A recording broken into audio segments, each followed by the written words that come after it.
Bonjour et bienvenue chez Saint-Cyr Automobile. Aujourd'hui, nous sommes dans une Tesla et je vais vous expliquer comment fonctionne cet écran.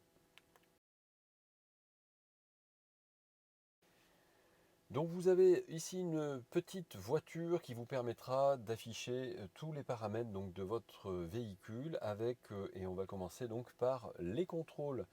Les contrôles, donc vous avez ici l'allumage automatique ou pas des pleins phares, c'est-à-dire que votre voiture va allumer les feux automatiquement lorsque vous roulez, et vous lui demandez aussi de mettre les pleins phares lorsqu'il n'y a pas de voiture qui vous croise. Dès qu'il y a une voiture qui vous croise à ce moment-là, donc ça enlèvera les pleins phares et mettra donc les codes à la place. Ici vous êtes en position auto pour les feux, sinon vous pouvez mettre donc les feux de croisement ou carrément mettre donc tout ça à l'arrêt.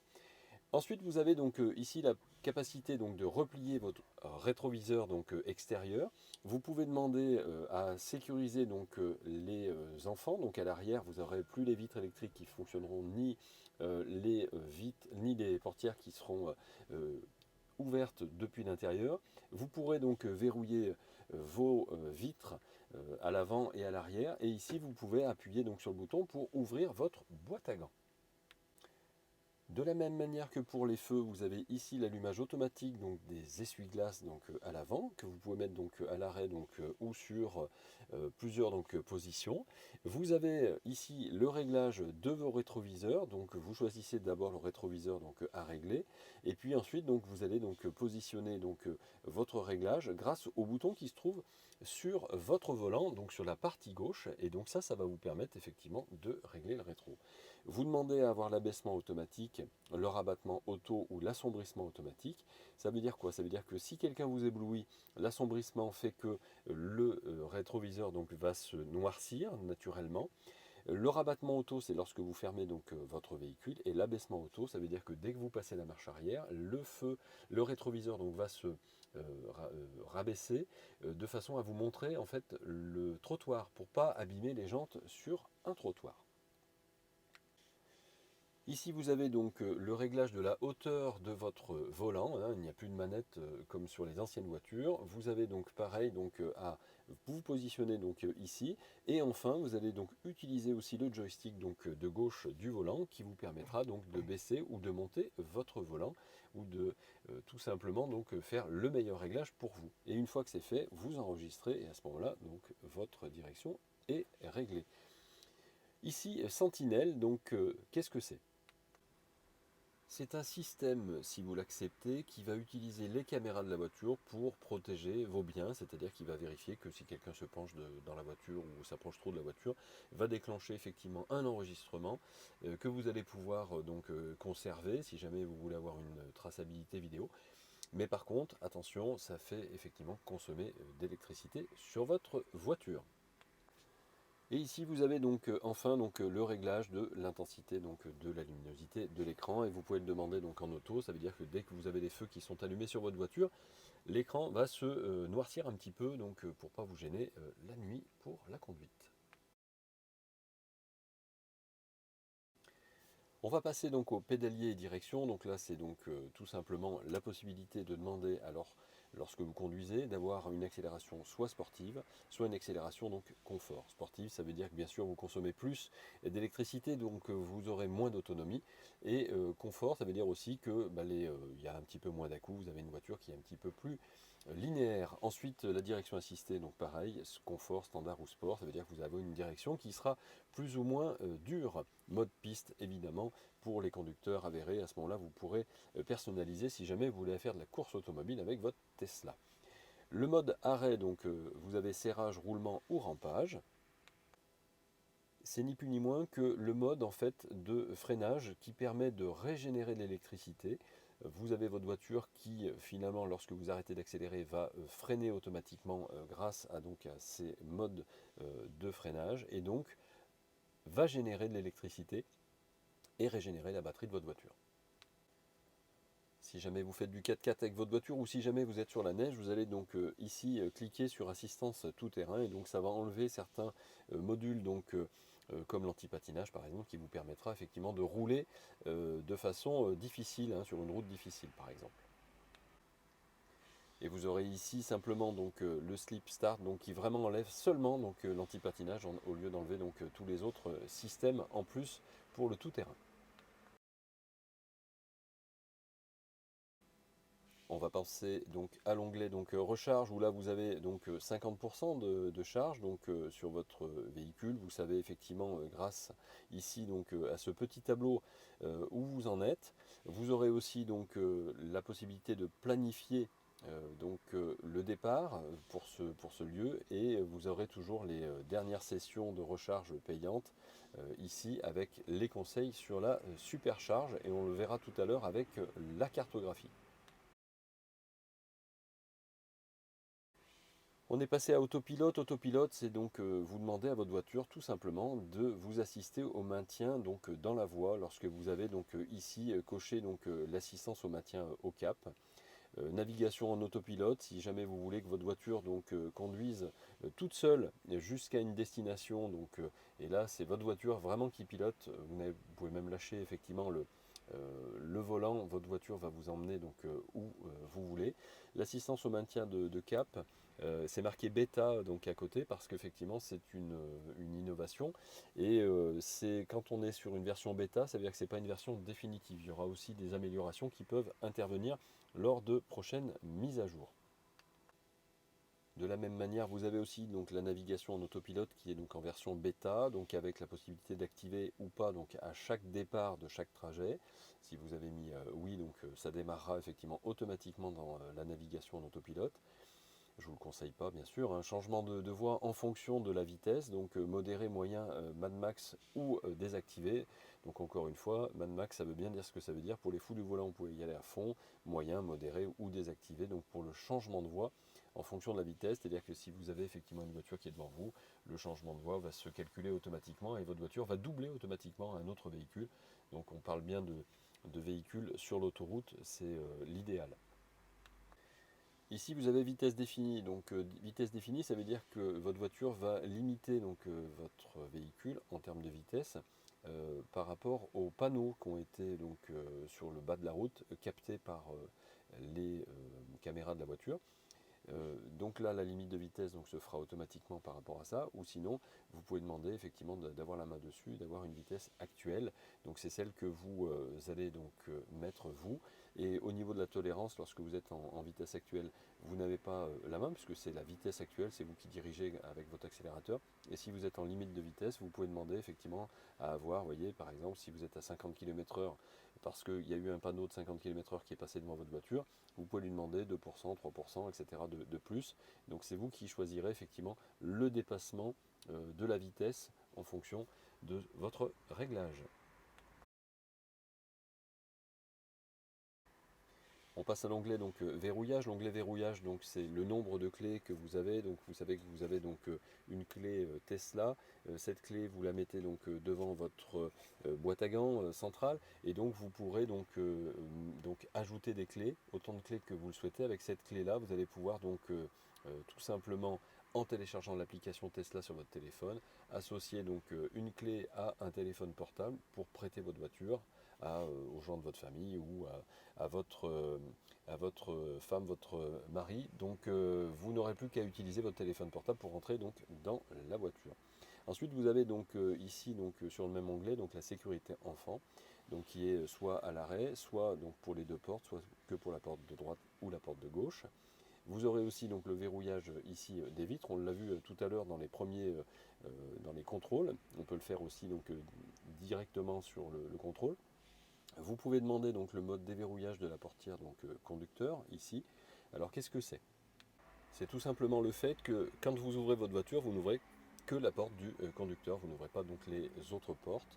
Et puis donc vous pouvez donc demander aussi le déverrouillage donc en stationnement, c'est-à-dire que dès que vous êtes en stationnement, votre voiture donc va pouvoir s'ouvrir tout simplement. Si jamais vous avez laissé donc les portières et les vitres ouvertes, votre véhicule va vous le signaler. Encore une fois, avec votre application sur votre téléphone, vous avez toutes les informations. Confirmation sonore du verrouillage, confirmation donc de votre voiture. Elle va donc vous faire un petit son pour vous dire qu'elle a bien donc fermé la voiture. Comme ça, vous ne vous inquiétez pas, vous êtes sûr que ça a été fait. Et donc fermez les vitres lors du verrouillage. Si jamais vous avez oublié les vitres, effectivement, elles vont se fermer toutes seules. On va passer à l'éclairage. L'éclairage, donc tout simplement, donc ici, et comme on l'a vu tout à l'heure ici avec les contrôles, vous avez donc la petite barrette en haut. Donc vous avez donc là quelque chose d'un petit peu plus complet avec la possibilité d'arrêter vos feux ou de demander à ce que les feux soient automatisés. Dès qu'il fait nuit, donc les feux se mettent en route. Si jamais vous avez mis vos feux, à ce moment-là, vous allez pouvoir mettre vos antibrouillards avant et arrière, donc ici. Pour les plafonniers, donc vous demandez donc d'avoir un plafonnier donc automatique, donc qui va effectivement s'allumer lorsque vous rentrez dans la voiture et s'éteindre lorsque vous partez. Vous pourrez ici donc demander à avoir un éclairage donc ambiant, c'est-à-dire que vous allez donc demander à avoir un éclairage tamisé. Vous aurez les clignotants automatiques avec l'annulation donc automatique si vous le souhaitez. Alors ça veut dire qu'effectivement les clignotants vont s'enlever tout seuls si jamais vous avez passé un croisement, vous avez passé effectivement un rond-point. La voiture grâce aux caméras donc va détecter où vous vous trouvez par rapport à la route donc, et enlèvera donc les clignotants. Feu de route automatique, donc ça veut dire que si vous croisez une voiture et que vous êtes en plein phare, les feux de route donc vont s'éteindre pour mettre les codes et dès que la voiture vous a croisé, vous pourrez effectivement avoir les pleins phares qui se remettront en route tout seuls. Phare après sortie, donc c'est la même chose, vous avez rétroéclairage du volant, vous avez donc toutes ces petites options que vous allez pouvoir personnaliser vous-même. Sur l'onglet affichage, vous avez donc l'apparence donc, qui peut être claire, qui peut être sombre ou qui peut être donc automatique, hein, donc pour la journée et puis donc pour la nuit. La luminosité, donc vous allez pouvoir donc faire ce réglage de luminosité ici et demander à ce que ce soit par exemple automatique. Vous avez donc nettoyage écran, en fait quand vous cliquez là-dessus, vous avez tout simplement l'écran qui s'éteint donc, pendant quelques secondes jusqu'à ce que vous appuyez donc, ici pour sortir de cette position-là. Et ça vous permet d'éteindre l'écran, enfin de nettoyer l'écran sans effectivement appuyer finalement sur les touches de l'écran. Fonction donc de la molette, alors là vous avez donc un appui long sur la molette de gauche pour un accès rapide, c'est-à-dire que là sur la molette de gauche de votre volant, vous pouvez lui attribuer donc une action de température, de ventilation, de luminosité d'écran, donc ça c'est des actions donc directes sur cette molette. Vous avez aussi donc la langue de l'écran, donc là vous choisirez effectivement la langue de la reconnaissance vocale, la langue de la navigation et le format donc régional. Donc là on est sur le format donc français, la taille du texte, si c'est plus ou moins grand, vous pourrez effectivement grandir. Alors pour la langue française, c'est pas pour l'instant acté, mais parce qu'on est en version bêta et bientôt ça sera le cas. Les heures donc en 12 heures, donc 24 heures, vous avez le pourcentage donc pour l'énergie, mais vous pouvez passer en distance, c'est-à-dire que plutôt que d'avoir un pourcentage, vous préférez savoir combien de kilomètres vous allez pouvoir faire avec votre batterie. La distance donc en kilomètres ou en miles, donc pareil pour la température, donc en degrés Celsius ou Fahrenheit, ou en bar ou en PSI pour la pression des pneumatiques. Là c'est là que vous changez effectivement toutes les caractéristiques.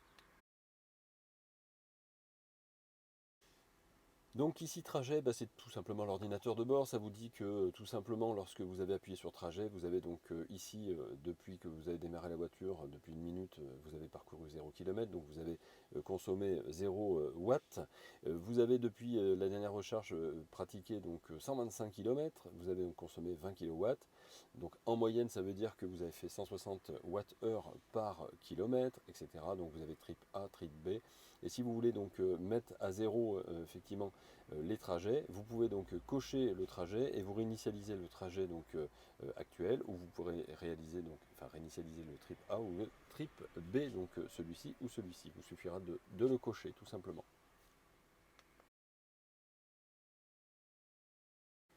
Pour les réglages de la navigation, bah, vous avez ici le volume de la navigation, hein.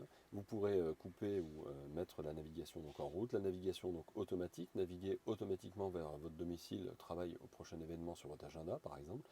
Donc là vous demandez effectivement, grâce à l'application que vous avez sur votre téléphone portable, d'associer votre domicile ou d'associer votre agenda à la voiture, et à ce moment-là effectivement bah, vous pouvez lui demander une navigation automatique jusqu'à votre point de rendez-vous. Le planificateur de voyage ajoute des arrêts donc, à un superchargeur si nécessaire. Et la navigation donc connectée recherche l'itinéraire optimal en fonction des conditions de circulation. C'est-à-dire que si jamais vous avez un bouchon sur la route, ben, il vous fera dévier effectivement du trajet normal pour optimiser le temps. Vous avez aussi donc redirigé donc, pour économiser 10 minutes et vous pouvez donc choisir 30 minutes, 15 minutes ou moins. Ça veut dire que si jamais votre voiture capte un bouchon sur la route et que ça vous fait économiser 10 minutes en temps, à ce moment-là, donc, elle vous redirigera sur une nouvelle voie pour aller au plus vite à votre destination finale. Bien sûr, vous pouvez éviter les ferries et éviter les péages en cochant ici tout simplement. En ce qui concerne l'onglet sécurité, vous pourrez donc demander le mode sentinelle ou pas. Donc encore une fois là il est à l'arrêt, donc c'est les petites caméras qui sont sur votre voiture et qui vont capter donc si quelqu'un s'approche de la voiture et donc de vous en informer et donc de capter effectivement combien de minutes à ce moment-là. Là vous choisissez effectivement le nombre de minutes de vidéos que vous voulez donc avoir sur votre clé USB, la détection donc par caméra évidemment, la dashcam si vous voulez donc une dashcam automatique avec klaxon à l'arrêt manuel. Donc la dashcam c'est la caméra qui est devant et qui capte effectivement tout ce qui se passe sur votre voiture devant et derrière d'ailleurs. Si jamais il y a un accident, vous pouvez effectivement garder en mémoire cette vidéo pour pouvoir montrer à votre assurance que vous êtes pas en tort par exemple. Accéder donc l'accès donc mobile donc est autorisé, c'est-à-dire que vous avez la possibilité de rentrer dans votre voiture sans avoir besoin donc de sortir la clé en fait de votre poche. Si vous avez votre téléphone avec vous, vous ouvrez donc votre voiture avec le téléphone mobile. Vous pouvez autoriser donc la conduite sans clé. Vous pouvez demander donc un code PIN donc pour la conduite et un code PIN pour la boîte à gants. Mais c'est ce qu'on a fait en fait tout à l'heure avec les acceptations en fait de différentes personnes qui peuvent rentrer dans la voiture. Et donc mode limitation de vitesse, vous pourrez demander ici donc une limitation de vitesse maxi et vous choisirez, vous voyez, avec plus et moins, donc ici la limitation que vous souhaitez ne pas jamais dépasser. Protection de surchauffe de l'habitacle, donc vous pouvez demander donc à l'arrêt sans air conditionné ou marche, ça veut dire que ça va effectivement jouer sur la voiture qui va ouvrir ou fermer les fenêtres qui permettront donc de ne pas avoir un habitacle trop chaud. Vous pouvez demander donc à ce que les airbags donc, soient activés ou désactivés si jamais vous avez une coque à l'avant à mettre parce que vous avez un enfant en bas âge à mettre à l'avant et donc c'est interdit de mettre une coque devant si l'airbag passager n'a pas été déconnecté. Vous avez une alarme de sécurité, l'avertisseur de stationnement, le signal sonore au changement de rapport et le mode Joe. Alors le mode Joe, qu'est-ce que c'est? Le mode Joe, c'est si vous avez des enfants à l'arrière, en fait, dès que vous avez des signaux sonores, ils seront moins entendus à l'arrière qu'à l'avant. Donc vous les entendrez, mais à l'arrière, effectivement, les sons seront diminués. Ça, c'est quand on a des enfants, par exemple, qui dorment à l'arrière. Ensuite, vous avez donc ici la possibilité de couper donc l'alimentation de votre véhicule. On est passé donc à l'onglet entretien. L'onglet entretien, donc vous avez votre voiture avec vos pressions pneumatiques donc, qui sont affichées. Vous aurez donc ici le manuel d'utilisation. Si jamais vous avez une question et que vous n'avez pas vu notre vidéo, vous pourrez effectivement aller donc dans ce manuel d'utilisation avec le manuel du conducteur pour savoir comment on connecte un téléphone portable, etc. Vous aurez aussi le mode lavage, ça c'est super important parce que quand vous êtes en mode lavage, vos ouvrants ne s'ouvrent pas, c'est-à-dire que vous avez un coffre électrique et si jamais vous êtes en train de passer votre voiture dans un rouleau, si jamais le coffre s'ouvre, ça peut être la catastrophe, hein, ou les portes, ou les vitres. Donc là, en mode lavage, vous êtes sûr que rien ne va s'ouvrir sur votre voiture. Le réglage ici des phares. Le réglage des phares, il faut donc appuyer donc, sur la pédale de frein, vous mettez donc en mode parking, donc vous appuyez sur le bouton qui est au bout du commodo donc, des vitesses, et vous allez utiliser donc le commodo ici de votre volant qui permettra donc de faire le réglage de la hauteur des feux sur votre Tesla. Le mode remorquage vous permet effectivement d'être remorqué avec votre voiture, donc pareil, hein, comme il y a tout un tas de systèmes, il faut que vous soyez en mode remorquage pour éviter de casser tout ce qui est système de frein, etc. Vous avez la configuration donc, des roues, donc vous avez ici jantes et pneus, donc vous pourrez donc choisir effectivement la configuration. Là on est en jante donc en 21 pouces, et ici vous avez vos pneus, donc vous pouvez donc choisir la configuration des pneus, monte carré, monte décalé, etc. Et donc pneus hiver ou 4 saisons, etc. Donc ça permet effectivement de mettre à jour la voiture, comme ça elle sait exactement les pneus que vous avez et donc elle va se calibrer. Vous avez ici donc un flux direct donc, de la caméra. Vous avez ici le calibrage des caméras que vous pouvez donc réinitialiser si jamais ça ne marche pas, c'est ce qu'il faut faire. Le calibrage donc, du siège conducteur que vous pouvez donc régler.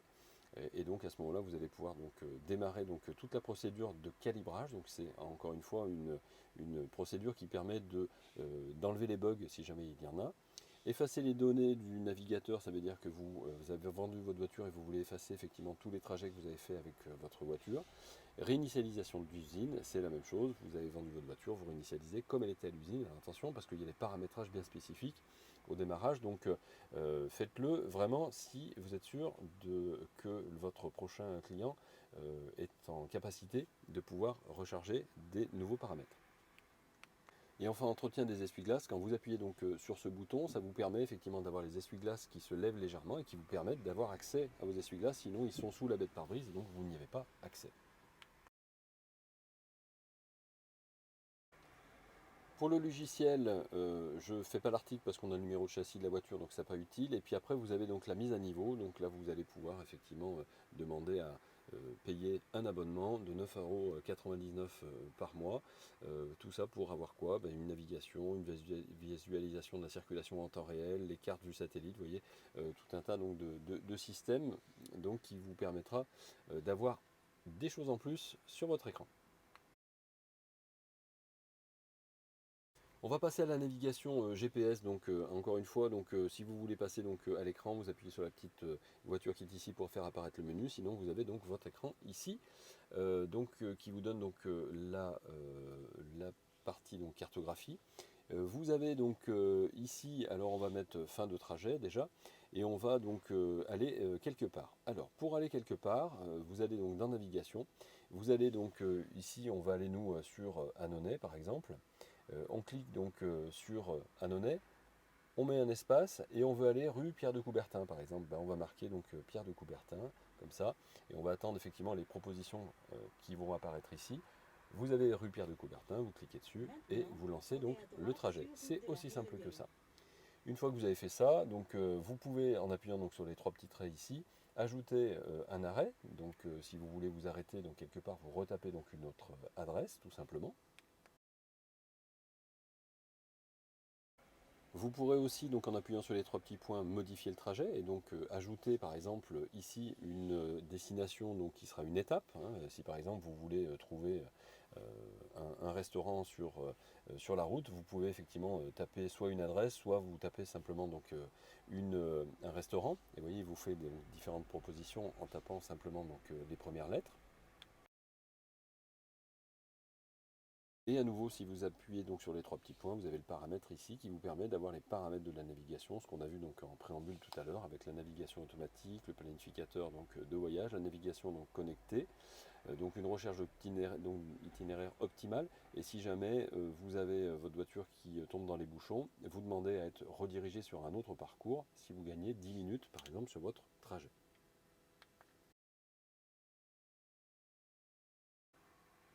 Maintenant, pour arrêter un GPS qui est en route, c'est tout simple, puisque vous avez votre GPS ici, et là vous avez un petit onglet fin de trajet, voilà, ça y est, c'est arrêté. Maintenant, si vous voulez retourner à une historique de navigation, vous allez donc ici dans la navigation, et puis là vous avez les récents. Et les récents, donc c'est ce qu'on a fait donc jusqu'à maintenant. Et donc là vous avez aujourd'hui rue Pierre de Coubertin, vous cliquez sur rue Pierre de Coubertin, et elle vous ramène donc à la bonne adresse. Maintenant, si vous tombez en panne de batterie, à ce moment-là, vous avez ici le petit icône avec la batterie, et donc vous aurez donc tous les superchargeurs qui sont sur votre route et qui vont être affichés donc ici.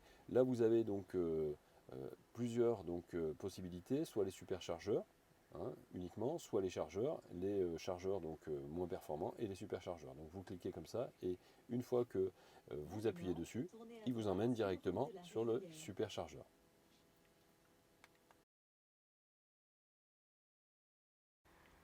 Sur la partie de gauche, vous avez donc ici la possibilité, quand vous cliquez effectivement sur le capot, d'ouvrir le capot avant, d'ouvrir donc le capot arrière, ou de demander tout simplement donc à verrouiller votre véhicule, donc ça ou à le déverrouiller.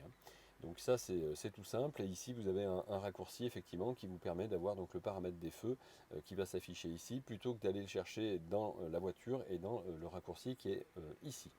Donc vous avez appuyé ici et vous les avez ici pour mettre les anti-brouillards par exemple, ou passer en mode automatique ou en mode manuel. Maintenant, si vous voulez faire fonctionner la radio, vous avez donc tout simplement ici la radio. Quand vous cliquez dessus, vous faites apparaître le masque sur le côté. Et quand vous avez votre radio, vous avez ici les favoris, vous avez les stations-service et vous avez la fréquence manuelle. Donc si jamais vous voulez écouter par exemple le Chéri FM, vous tapez la fréquence de la radio et donc vous faites apparaître votre radio tout simplement en cliquant comme ça. Vos favoris ici, c'est-à-dire que vous avez ici, là je suis en train d'écouter Chéri FM puisque j'ai tapé sa fréquence. Et si jamais je veux le mettre en favori, j'appuie sur la petite étoile et elle apparaît ici. Si jamais je veux l'enlever du favori, je rappuie sur la petite étoile et donc j'enlève la petite étoile. Et donc vous voyez, vous vous faites apparaître toujours dans vos favoris ici. Sinon ici vous avez toutes vos stations tout simplement.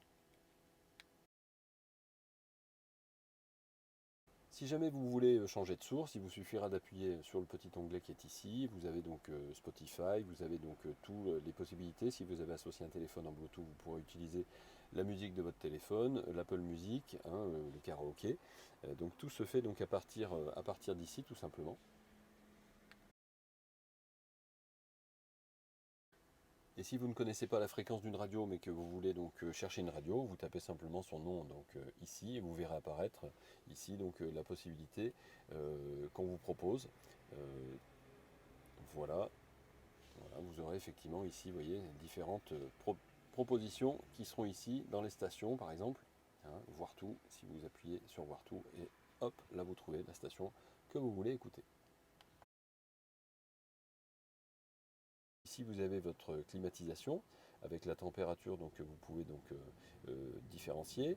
Vous aurez les paramètres ici de la climatisation avec ici le mode de ventilation minimum ou maximum. Le dégivrage avant, dégivrage arrière, tout est ici. Vous pourrez éteindre votre climatisation en appuyant sur le bouton on-off tout simplement. Et puis après, encore une fois, là on se met en paramètres. Vous avez ici la climatisation automatique. Là vous avez les sièges chauffants et vous allez appuyer plusieurs fois pour faire chauffer votre siège conducteur ou votre siège passager. Automatique à gauche ou à droite, vous choisirez effectivement celui que vous voulez, ou automatique pour tout le monde. Et ici vous avez le volant qui est lui aussi chauffant. Et là vous avez votre pare-brise qui est lui aussi dégivrant. Tout se fait ici, pour l'arrière et puis pour l'avant, vous avez les deux touches qui sont ici. Vous voyez, vous pouvez désactiver aussi pour l'arrière et rebasculer à l'avant. Voilà, c'est assez simple. Ici, vous avez le recyclage d'air. En fait, ça coupe la ventilation qui vient depuis l'extérieur. Et ça recycle l'air depuis l'intérieur du véhicule. Vous aurez ici planifié.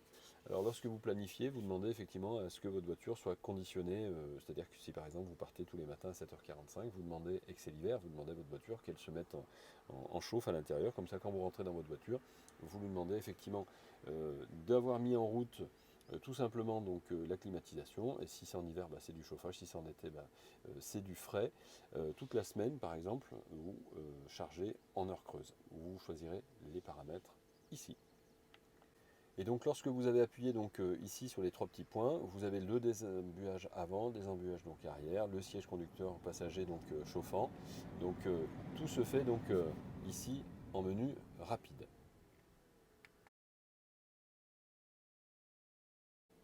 Maintenant, si vous voulez voir toutes les caméras dashcam de votre voiture, vous allez dans le petit onglet ici, vous cliquez sur dashcam et là vous voyez effectivement les caméras avant, arrière, à droite, à gauche. Donc vous voyez exactement tout ce qui se passe autour de vous et vous avez ici la possibilité de lire en fait tout ce qui s'est passé depuis que vous avez récupéré votre voiture, puisque si vous avez mis le mode tout à l'heure en route, si jamais il y avait quelqu'un qui s'était approché de la voiture, vous le verriez effectivement ici.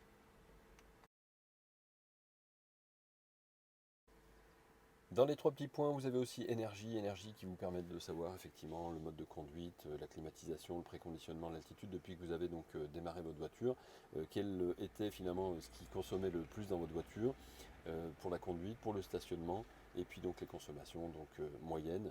Et donc vous savez ici combien de kilomètres il vous reste à faire avant de faire le plein d'énergie de votre voiture. Vous aurez plusieurs valeurs sur 10 km, 25, 50, en instantané ou en moyenne. Voilà, j'espère que ça vous aura été utile. Bien sûr, nous restons à votre disposition. Si vous avez des questions, laissez-nous un petit commentaire. On répond à tout le monde.